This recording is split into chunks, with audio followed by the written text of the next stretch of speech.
Hey everyone, welcome back to my YouTube channel. Hope कि आप सब अच्छे होंगे। एक बार फिर से मैं आ चुका हूं आप सबों के बीच क्लास 9 का इस सीरीज लेकर के। जी हाँ फ्रेंड्स, आज हम लोग एमसीक्यू क्वेश्चन देखेंगे जो कि चैप्टर आपका दे रखा है हमारे आसपास के पदार्थ। तो बिना समय को गवाए हुए चलिए हम लोग चलते हैं क्वेश्चन नंबर 1 पर। क्वेश्चन नंबर 1 आपका दे रखा है, इनमें से कौन पदार्थ है। अब देखिए, पदार्थ किसे कहते हैं, तो जो कि जिसका द्रव्यमान भी होता है और साथ में क्या होना चाहिए कि स्थान भी घेरना चाहिए, उसे हम लोग कहते हैं पदार्थ। यानी कि जिसका द्रव्यमान भी हो और साथ साथ में वो स्थान भी घेरे। तो गंध, क्या गंध का द्रव्यमान होता है क्या? नहीं। घृणा यानी कि नफरत, इसका द्रव्यमान होता है क्या? नहीं। शीतल पेय यानी कि कोल्ड ड्रिंक, तो कोल्ड ड्रिंक का द्रव्यमान होता है क्या? क्या वो जगह घेरता है क्या? कोल्ड ड्रिंक बिल्कुल जगह घेरता है। ये हो जाएगा विचार, विचार भी जगह नहीं घेरता है। तो क्वेश्चन नंबर 1 का ऑप्शन नंबर सी करेक्ट हो जाएगा। क्वेश्चन नंबर 2 में बढ़ते हैं। क्वेश्चन नंबर 2 दे रखा है, द्रव्य में क्या अनिश्चित रहता है। देखिए, ठोस जो होता है, ठोस का आकार, आकृति, आकार हो गया, आकृति हो गया, और तीसरा आयतन, ये तीनों क्या रहते हैं ठोस में? बिल्कुल निश्चित होते हैं। लेकिन द्रव में क्या होता है कि द्रव का आकार निश्चित नहीं रहता है, लेकिन आयतन निश्चित रहता है। तो पूछा है क्वेश्चन में, क्या अनिश्चित रहता है? अनिश्चित मतलब निश्चित नहीं रहता, तो आकार निश्चित नहीं रहता, बिल्कुल सही हो जाएगा। आयतन तो निश्चित रहता है, option number B. Option number C घनत्व, ऑप्शन नंबर डी इनमें से कोई नहीं। तो क्या अनिश्चित रहता है, यानी कि निश्चित कौन सा चीज़ है जो नहीं रहता? तो आपका ऑप्शन नंबर ये सही हो जाएगा, आकार। नेक्स्ट क्वेश्चन पे बढ़ते हैं। क्वेश्चन नंबर 3 दे रखा है, इनमें से किसका आकार, आकृति और आयतन तीनों निश्चित होता है। अब जैसे कि मैंने जस्ट क्वेश्चन नंबर 2 में करा रखा है आप लोगों को कि किसका आकार, आकृति और आयतन तीनों निश्चित होना चाहिए। आकार भी, आकृति और आयतन किसका निश्चित होता है? ठोस, द्रव, गैस, प्लाज्मा। तो इसके लिए जो करेक्ट ऑप्शन हो जाएगा आपका ऑप्शन नंबर ये हो जाएगा, ठोस का। क्वेश्चन नंबर 3 में बढ़ते हैं, सॉरी क्वेश्चन नंबर 4 में बढ़ते हैं। क्वेश्चन नंबर 4 दे रखा है, पदार्थ की चौथी अवस्था का नाम बताइए। देखिए, पदार्थ का मैटर का टोटल होता है 5 स्टेट, यानी कि 5 अवस्था होता है, जिसमें से पहला है ठोस, दूसरा है द्रव, तीसरा है गैस और चौथा है प्लाज्मा। और पांचवा जो है वो है आपका बीईसी, यानी कि बोस आइंस्टाइन कंडेंसेट। तो यहाँ पर क्वेश्चन में पूछ रहा है कि चौथी अवस्था क्या होगा, तो आपका ऑप्शन नंबर डी करेक्ट हो जाएगा, प्लाज्मा। नेक्स्ट क्वेश्चन में बढ़ते हैं। क्वेश्चन नंबर 5 दे रखा है कि पदार्थ की किस अवस्था का आकार, आकृति और आयतन तीनों अनिश्चित रहता है। आकार, आकृति और आयतन तीनों अनिश्चित रहता है, मतलब आने की निश्चित नहीं होता है। तो ठोस का तो आकार, आकृति और आयतन तीनों निश्चित होता है, ये आपको नहीं पूछा है। द्रव, द्रव का क्या होता है? आकार अनिश्चित रहता है जबकि आयतन निश्चित रहता है। लेकिन गैस में देखेंगे तो गैस का आकार, आकृति और आयतन तीनों निश्चित नहीं होता है। तो इसके लिए आपका ऑप्शन नंबर सी करेक्ट हो जाएगा। नेक्स्ट क्वेश्चन नंबर 6 में बढ़ते हैं। पदार्थ की किस अवस्था का तापमान सबसे अधिक होता है, मतलब टेम्परेचर कौन सा स्टेट में ज़्यादा होता है। ठोस का तो अमूमन ठोस का ज़्यादा भी हो सकता है, कम भी हो सकता है। द्रव का भी उसी प्रकार से कम भी हो सकता है, ज़्यादा भी हो सकता है। गैस का भी उसी प्रकार से। लेकिन जो प्लाज्मा होता है, जो कि मैटर का 4th स्टेट माना जाता है, पदार्थ का चौथा अवस्था माना जाता है। जैसे कि एग्जाम्पल में हो गया तारा। तारा के अंदर में जो इतना लाइट निकल रहा है, क्यों? क्योंकि उसके अंदर में टेम्परेचर बहुत ज़्यादा है। सूर्य के अंदर में से भी लाइट निकल रहा है, क्यों? क्योंकि उसका टेम्परेचर बहुत अधिक है। तो इसके लिए जो करेक्ट ऑप्शन बनेगा आपका ऑप्शन नंबर डी हो जाएगा, प्लाज्मा। क्वेश्चन नंबर 7 में बढ़ते हैं। तो 7 में है, तारा में उपस्थित तापमान पदार्थ की किस अवस्था का उदाहरण है। जो तारा में उपस्थित तापमान है, इतना अधिक जो तापमान हो रहा है, वो किस अवस्था का उदाहरण है पदार्थ का? ठोस, द्रव, गैस, प्लाज्मा। वही क्वेश्चन को घुमा दिया गया है। तो इसके लिए जो करेक्ट ऑप्शन बनेगा ऑप्शन नंबर डी हो जाएगा, प्लाज्मा। नेक्स्ट क्वेश्चन में आते हैं। क्वेश्चन नंबर 8 दे रखा है, वस्तु का तापमान अत्यधिक कम करने पर पदार्थ की कौन सी अवस्था प्राप्त होती है। अगर कोई ऑब्जेक्ट है, उस ऑब्जेक्ट का टेम्परेचर पूरा अगर हम लोग कम करेंगे तो क्या हो जाएंगे, उसके अणु आपस में बहुत ज़्यादा नज़दीक आ जाएंगे, कुछ इस प्रकार से एकदम बहुत ज़्यादा आपस में आ जाएंगे, सामने सामने में आ जाएंगे। तो कौन सा अवस्था प्राप्त होगा पदार्थ का? ठोस, द्रव, गैस या फिर बीईसी। तो इसके लिए जो करेक्ट ऑप्शन बनेगा आपका ऑप्शन नंबर डी हो जाएगा, बीईसी, यानी कि बोस आइंस्टाइन कंडेंसेट। याद रखिएगा, प्लाज्मा का जो टेम्परेचर होता है, प्लाज्मा का जो टेम्परेचर होता है, प्लाज्मा उसका टेम्परेचर जो होता है वो टेम्परेचर ज़्यादा होता है, जबकि बीईसी यानी कि बोस आइंस्टाइन कंडेंसेट, इसका टेम्परेचर कम होता है। चलिए नेक्स्ट क्वेश्चन में बढ़ते हैं। क्वेश्चन नंबर 9 है, पदार्थ की किस अवस्था में अणुओं की गतिज ऊर्जा सबसे अधिक होती है। देखिए कौन सा अवस्था में अणुओं की गतिज ऊर्जा सबसे अधिक होती है। ये मान लेते हैं कोई पदार्थ, तो अणुओं की गतिज ऊर्जा यहाँ पर इस प्रकार से, तो किस अवस्था में गतिज ऊर्जा अधिक होती है, ठोस, द्रव, गैस या इनमें से कोई नहीं। तो इसके लिए जो करेक्ट ऑप्शन बनेगा आपका ऑप्शन नंबर सी हो जाएगा, गैस। गैस में गतिज ऊर्जा सबसे अधिक होती है। क्वेश्चन नंबर 9 का ऑप्शन नंबर सी करेक्ट हो जाएगा। नेक्स्ट में बढ़ते हैं। क्वेश्चन नंबर 10, तापमान बढ़ने पर गतिज ऊर्जा पर क्या असर पड़ता है। तापमान को अगर हम लोग बढ़ाएंगे तो तापमान बढ़ाने पर जो पदार्थ का जो गतिज ऊर्जा है उस पर क्या असर पड़ेगा। तो देखिए कोई भी चीज़ का टेम्परेचर बढ़ाइएगा तो उसके बीच का जो अणुओं का जो गतिज ऊर्जा रहेगा वो भी क्या हो जाएगा, बढ़ जाएगा। यानी कि टेम्परेचर बढ़ाने से काइनेटिक एनर्जी भी क्या होता है, बढ़ जाता है। ऑप्शन ये है गतिज ऊर्जा बढ़ जाती है, ऑप्शन बी गतिज ऊर्जा कम हो जाती है, ऑप्शन सी गतिज ऊर्जा एक समान रहती है। इनमें से कोई नहीं। तो क्या होगा, तापमान बढ़ाएंगे तो कणों का जो गतिज ऊर्जा रहेगा वो भी आपका क्या करने लगेगा, ज़्यादा हो जाएगा। तो आपका ऑप्शन नंबर ये करेक्ट हो जाएगा। क्वेश्चन नंबर 11 है, सबसे अधिक संपीड्यता पदार्थ की किस अवस्था में होता है। संपीड्यता का मतलब होता है कोई भी चीज़ को दबाना। तो सबसे आसानी से आप किसे दबा सकते हैं, ठोस को, द्रव को, गैस को, या इनमें से कोई नहीं। तो आप सबसे आसानी से गैस को दबा सकते हैं। तो इसके लिए जो करेक्ट ऑप्शन बनेगा वो आपका ऑप्शन नंबर सी हो जाएगा, करेक्ट ऑप्शन। नेक्स्ट क्वेश्चन है, जल का क्वथनांक कितना होता है। यानी कि जल जो है कब बॉयल होता है। क्वथनांक का मतलब बॉइलिंग पॉइंट, यानी कि जल कितना टेम्परेचर पर बॉयल होता है। 100 degree Celsius, 0 degree Celsius, 50 degree Celsius, 60 degree Celsius. तो जो जल का क्वथनांक होता है वो याद रखिएगा 100 डिग्री सेल्सियस होता है। आपका ऑप्शन नंबर ये करेक्ट हो जाएगा। क्वेश्चन नंबर 13 है, बर्फ का गलनांक कितना होता है। तो बर्फ का गलनांक कितना होता है। अब याद रखिएगा कि बर्फ का गलनांक भी और साथ में क्वथनांक भी, दोनों जो होगा ना वो एक ही टेम्परेचर पर होता है। बर्फ का गलनांक नहीं, क्वथनांक नहीं, बर्फ का गलनांक और उसका एक प्रकार से हम लोग बोल सकते हैं जमना। बर्फ का जमना भी और बर्फ का गलनांक दोनों एक टेम्परेचर पर होता है, वो आपका हो जाएगा 0 डिग्री सेल्सियस। अभी क्वथनांक को आप कंसीडर नहीं कीजिएगा। क्वथनांक आपका आता है जिस टेम्परेचर पर कोई चीज़ उबलना शुरू करता है। इसको मैंने आगे करा रखा है वीडियो में। क्वेश्चन नंबर 14 है, 573 केल्विन तापक्रम किसके बराबर होता है। देखिए ऑप्शन में देखिए degree Celsius, degree Celsius, degree Celsius, degree Celsius. यानी कि आपको 573 केल्विन को डिग्री सेल्सियस में बदलना है। कैसे बदलोगे, तो देखिए ट्रिक से याद रखिएगा, जब आप के से सी में जाइएगा तो 273 को आप कर दोगे माइनस। तो 573 में 273 को करेंगे माइनस तो बचेगा क्या मेरे पास, 300। तो इसके लिए जो करेक्ट ऑप्शन बनेगा आपका ऑप्शन नंबर डी हो जाएगा, 300 डिग्री सेल्सियस होता है। ठीक है। क्वेश्चन नंबर 15 है, वाष्पीकरण को प्रभावित करने वाले कारक कौन कौन से हैं। मतलब वाष्पीकरण किन किन चीज़ों पर निर्भर करता है। वाष्पीकरण का मतलब समझ जाइए कि आपको कपड़ा सुखाना है इजी में, तो कपड़ा सुखाना है तो आप कपड़ा को किस प्रकार से जल्दी सुखाएंगे। सतह क्षेत्रफल का बढ़ना, यानी कि कपड़ा को एकदम फैला करके घाटेंगे तब सूखेगा कपड़ा, हाँ बिल्कुल। नमी में कमी, यानी कि नमी में कमी करेंगे तो कपड़ा जल्दी सूखेगा, हाँ बिल्कुल ये भी सही हो जाएगा। वायु की गति में वृद्धि, अगर हवा तेजी से चलेगा तो भी कपड़ा जल्दी सूखेगा, ये भी सही है। तापमान का बढ़ना, अगर टेम्परेचर ज़्यादा रहेगा, अमूमन हम लोग देखते हैं गर्मियों के दिनों में कपड़ा जल्दी सूखता है, जबकि ठंड के दिनों में कपड़ा जल्दी नहीं सूखता है। क्यों, क्योंकि गर्मियों के दिनों का तापमान अधिक होता है, इस कारण से जल्दी कपड़ा सूखता है। ऑप्शन नंबर डी भी सही है। ऑप्शन नंबर ई है उपरोक्त सभी, ये चारों के चारों सही है, यानी कि ऑप्शन नंबर ई हो जाएगा। स्टूडेंट्स मैंने यहाँ पर पूरा एनसीईआरटी का निचोड़ रखा है, इसलिए थोड़ा वीडियो को आप लास्ट तक देखिएगा, क्योंकि इसमें मैंने फुल एनसीईआरटी का निचोड़ करा करके रखा है, इसलिए फुल वीडियो को एकदम लास्ट तक देखिए। क्वेश्चन नंबर 16 है, पदार्थ की किस अवस्था का आकर्षण बल सबसे अधिक होता है। किस अवस्था में आकर्षण बल, यानी कि जो फोर्स ऑफ अट्रैक्शन है वो सबसे ज़्यादा होगा। तो आकर्षण बल किस में अधिक होगा, तो जिसमें पदार्थ के कण जो हैं एक दूसरे के नज़दीक होंगे तभी ना आकर्षण बल ज़्यादा रहेगा। तो पदार्थ के कण एक दूसरे के नज़दीक किस में होते हैं, ठोस में, द्रव में, गैस में या फिर प्लाज्मा में। तो क्या हो जाएगा, ठोस में। आकर्षण बल सबसे अधिक ठोस में होता है। 16 का ऑप्शन नंबर ये। क्वेश्चन नंबर 17, अगरबत्ती का गंध या गर्म भोजन का सुगंध दूर तक कैसे जाता है। जैसे भी कहीं पर भी गर्म भोजन बनता है, कुछ सब्जी वगैरह बनता है, तो हमें दूर तक उसका गंध का पता चलता है। तो उस प्रक्रिया को हम लोग क्या कहते हैं, क्यों पता चलता है? परासरण के कारण, विसरण के कारण, वाष्पन के कारण, द्रवण के कारण। तो इसका ऑप्शन नंबर बी हो जाएगा, विसरण के कारण।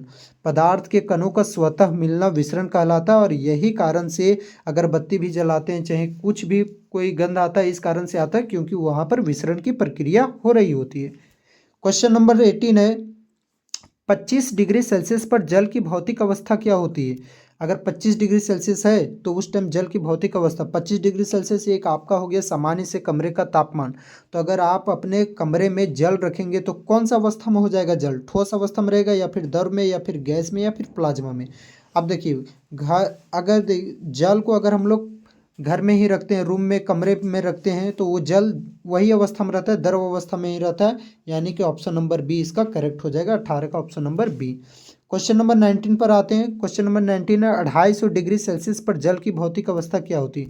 देखिए, 100 डिग्री सेल्सियस पर जल का क्वथनांक होता है, मतलब 100 डिग्री सेल्सियस पर जल उबल जाता है, ठीक है। लेकिन यहाँ पर पूछ रहा है 250, लगभग इसका 2.5 गुना। तो जल कौन सा अवस्था में होगा? ठोस, द्रव, गैस या प्लाज्मा? तो पूर्ण रूप से गैस में बदल जाएगा, आपका ऑप्शन नंबर सी हो जाएगा। क्वेश्चन नंबर 20, गर्म करने पर गैस का आयतन पर क्या प्रभाव पड़ता है? अगर गैस को गर्म करेंगे तो उसका आयतन क्या होगा? बढ़ जाएगा, घट जाएगा, सामान्य रहेगा, या फिर इनमें से कोई नहीं? तो देखिएगा, अगर गैस को गर्म करेंगे तो उसका आयतन क्या हो जाएगा? आपका बढ़ जाएगा। ऑप्शन नंबर 20, क्वेश्चन नंबर 20 का ऑप्शन नंबर ये करेक्ट हो जाएगा। क्वेश्चन नंबर 21 है, बर्फ के गलन की गुप्त ऊष्मा कितनी होती है? बर्फ का गलन करना है, यानी कि बर्फ को गलाना है, तो उसके लिए गुप्त ऊष्मा कितनी होती है?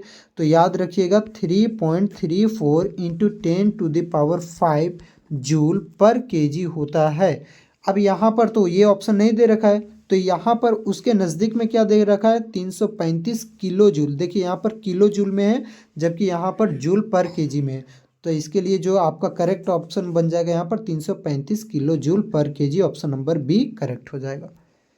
क्वेश्चन नंबर 22 है, दो अलग अलग पदार्थ के कणों का स्वतः मिलना, स्वतः यानी कि अपने आप मिलना। एक पदार्थ का कण ये हो गया इस प्रकार से, और दूसरा पदार्थ है इस प्रकार से इसका कण।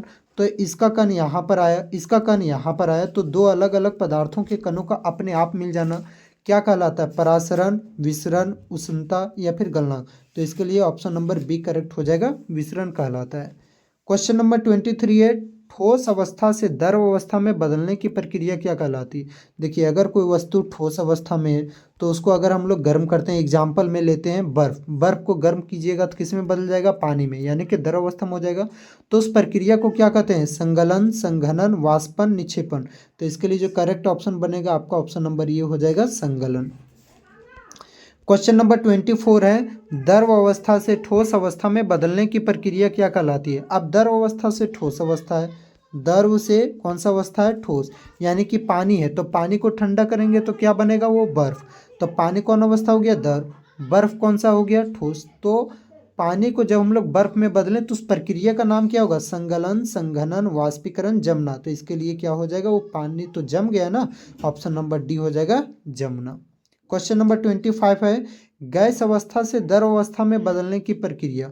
अब हम लोग लेते हैं गैस, और गैस अवस्था से कौन सा अवस्था बोल रहा है? द्रव अवस्था। तो गैस अवस्था से द्रव अवस्था में बदलने की प्रक्रिया मतलब पानी है, तो पानी का भाप था, तो उस भाप को क्या किए? ठंडा कर दिए, यानी कि टेम्परेचर कर दिए कम, तो भाप किस में बदल गया? पानी में बदल गया। तो गैस से द्रव अवस्था में बदलने की प्रक्रिया क्या कहलाती है? संगलन, संघनन, वाष्पीकरण, या फिर इनमें से कोई नहीं? तो देखिए, भाप को आप पानी में बदल दिए तो इसका मतलब हुआ कि संघनन की प्रक्रिया हुई। 25 का ऑप्शन नंबर बी करेक्ट होगा।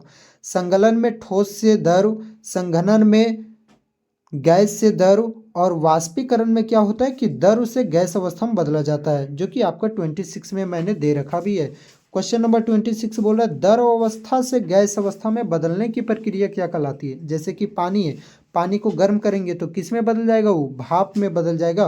तो उस प्रक्रिया को क्या कहते हैं? संगलन। ये नहीं होगा। संघनन, संघनन भी नहीं होगा। संघनन क्या होता है कि गैस से द्रव में बदलते हैं, यहाँ पूछ रहा है द्रव से गैस। वाष्पीकरण, जी हाँ, ये हो जाएगा वाष्पीकरण। वाष्पीकरण में क्या करते हैं? चीज़ों को गर्म किया जाता है गैस अवस्था में बदलने के लिए। क्वेश्चन नंबर 27 है, कि ठोस अवस्था से सीधा गैस अवस्था, यानी कि ठोस से सीधे गैस अवस्था में बदल दिए, द्रव में नहीं बदले, ठोस अवस्था से सीधे गैस अवस्था में बदलने की प्रक्रिया क्या कहलाती है? ऊर्ध्वापातन, संगलन, संघनन, निक्षेपण। तो इसके लिए आपका ऑप्शन नंबर ये हो जाएगा करेक्ट, ऊर्ध्वापातन। कई कई जगह पर आपको निक्षेपण भी देखने को मिल जाएगा, ठीक है। तो यहाँ पर आप दोनों ऑप्शन को अभी कंसीडर कर सकते हैं सही के तौर पर, बट यहाँ पर आपका बेटर ऑप्शन होगा ऊर्ध्वापातन, ऑप्शन नंबर ये। क्वेश्चन नंबर 28 है, निम्न में से किसका घनत्व सबसे अधिक होता है? घनत्व का मतलब सीधा अभी ट्रिक के तौर पर याद रखिएगा, घनत्व का मतलब होता है घनापन। अब सबसे ज़्यादा घनापन किस में देखने को मिलेगा? रुई में नहीं, शहद में, पानी में, लोहा में। सबसे ज़्यादा लोहा में आपको घनापन देखने को मिलेगा। 28 का ऑप्शन नंबर डी सही हो जाएगा। क्वेश्चन नंबर 29 है, निम्न में से किसका घनत्व अधिक होता है? किसका घनत्व अधिक होता है यहाँ पर भी? तो यहाँ पर एक काम करिएगा आप लोग, इसको क्या कर सकते हैं, अधिक के जगह पर इसको हम लोग कर देते हैं कम। किसका घनत्व यहाँ पर कम होता है? रुई का, शहद का, पानी का या फिर लोहा का? तो सबसे कम घनत्व आपका किसका हो जाएगा? यहाँ पर रुई का हो जाएगा। क्वेश्चन नंबर 30 में बढ़ते हैं। तो गुप्त ऊष्मा का SI मात्रक क्या होता है? कैलोरी पर degree Celsius, joule per KG या फिर जूल या फिर कैलोरी? तो इसका ऑप्शन नंबर बी करेक्ट हो जाएगा। गुप्त ऊष्मा का SI मात्रक जूल पर केजी होता है, जो कि अभी हम लोग पढ़े थे कि बर्फ का गुप्त ऊष्मा का मान कितना होता है? कितना होता है? 335 किलो जूल पर केजी। या तो मैंने आप लोगों को बताया था 335 नहीं बोलिएगा तो 3.34 इंटू 10⁵ जूल पर केजी बोलिएगा। क्वेश्चन नंबर 31, तापमान का SI मात्रक क्या होता है? यानी कि टेम्परेचर को हम लोग किस में नापते हैं? केल्विन में, डिग्री सेल्सियस में, फ़ारेनहाइट में या फिर मीटर में? तो इसके लिए जो आपका ऑप्शन नंबर ये जो है वो बिल्कुल सही हो जाएगा, केल्विन में नापा जाता है। 31 का ऑप्शन नंबर ये। 32 है, गर्मियों में घड़े का जल ठंडा क्यों रहता है? गर्मियों में हम लोग देखते हैं घड़े का जल ठंडा रहता है, कूलर में पानी डालते हैं तो कूलर से ठंडा पानी निकलता है, पसीना जो सूखता है, सूती कपड़ा पहनते हैं तो उससे भी ठंड लगता है। तो क्यों ऐसा क्यों होता है? गुप्त ऊष्मा के कारण, संघनन के कारण, संगलन के कारण या फिर वाष्पीकरण? तो इसके लिए ऑप्शन नंबर डी करेक्ट हो जाएगा, वाष्पीकरण। कभी भी ठंड की बात करें तो वो ठंड लगता है आपका, उसके लिए जिम्मेवार होता है, याद रखिएगा हमेशा, वाष्पीकरण। नेक्स्ट क्वेश्चन नंबर 33 है, निम्न में से कौन ऊर्ध्वापातित पदार्थ है? ऊर्ध्वापातित पदार्थ यानी कि ठोस अवस्था सीधे गैस हो जाएगा। तो लोहा नहीं है, रुई भी नहीं है, शहद भी नहीं है। कपूर को देखिएगा, कपूर को जलाने पर सीधा वो गैस अवस्था में परिवर्तित हो जाता है। तो 33 का ऑप्शन नंबर ये करेक्ट हो जाएगा। 34 है, दाब का SI मात्रक क्या होता है? आप इस चैप्टर में बोलिएगा सर इस चैप्टर में तो दाब के बारे में नहीं दे रखा है, बट गौर से पढ़ेंगे आप लोग चैप्टर नंबर 1 तो उसमें पता चलेगा दाब ये आपका दे रखा है, एटमॉस्फेरिक प्रेशर यानी कि वायुमंडलीय दाब। तो दाब का SI मात्रक क्या होता है? पास्कल, न्यूटन, मीटर या फिर मीटर पर सेकेंड? तो इसके लिए ऑप्शन नंबर ये करेक्ट हो जाएगा, पास्कल होता है। क्यों? क्योंकि दाब के बारे में पास्कल नामक साइंटिस्ट, जिनका पूरा नाम बेसिल पास्कल था, उन्होंने ही बता रखा था, इस कारण से इसका SI यूनिट पास्कल हुआ। क्वेश्चन नंबर 35 है, शुष्क बर्फ का रासायनिक नाम क्या है? ठोस कार्बन डाइऑक्साइड, अमोनिया ये नहीं होगा, लोहा ये भी नहीं होगा, सल्फर डाइऑक्साइड ये नहीं होगा। तो आपका 35 का ऑप्शन नंबर ये करेक्ट हो जाएगा, ठोस कार्बन डाइऑक्साइड। क्वेश्चन नंबर 36 में आते हैं, वह ताप जिस पर कोई वस्तु गलना शुरू करता है, वह टेम्परेचर जिस पर कोई वस्तु क्या करना शुरू करता है? गलना शुरू करता है, क्या कहलाता है वो? गलनांक, क्वथनांक, संगलन या इनमें से कोई नहीं? तो गलना शुरू करता है यानी कि क्या हो जाएगा? गलनांक हो जाएगा। 37 में आते हैं, वह ताप जिस पर कोई वस्तु उबलना शुरू करती है या फिर शुरू होती है। तो गलनांक ये नहीं होगा, क्वथनांक ये हो जाएगा, संगलन ये भी नहीं होगा, इनमें से कोई नहीं। ये आपका हो जाएगा कि जिस पर वस्तु उबलना शुरू करेगी क्वथनांक, और गलना शुरू करेगी गलनांक। 38 है, कौन सा पदार्थ ठोस, द्रव और गैस तीनों अवस्था में रहता है? इनमें से कौन सा ऐसा पदार्थ है जो कि आपका ठोस में भी रह सकता है, द्रव में और गैस तीनों में रह सकता है? तो ऑक्सीजन नहीं, जल हाँ बिल्कुल ये रहता है आपका, जल देखिएगा बर्फ के रूप में भी रह सकता है जो कि ठोस होता है, जल पानी जो कि द्रव होता है, और इसको गर्म करेंगे तो गैस के रूप में, तीनों अवस्था में रहता है। तो आपका ऑप्शन नंबर बी ही करेक्ट हो जाएगा। क्वेश्चन नंबर 39 है, 0 डिग्री सेल्सियस पर जल की भौतिक अवस्था क्या होगी? 0 डिग्री सेल्सियस पर क्या हो जाएगा? जल बर्फ बन जाएगा, और बर्फ कौन सा अवस्था में होता है? ठोस अवस्था में। 39 का ऑप्शन नंबर ये सही।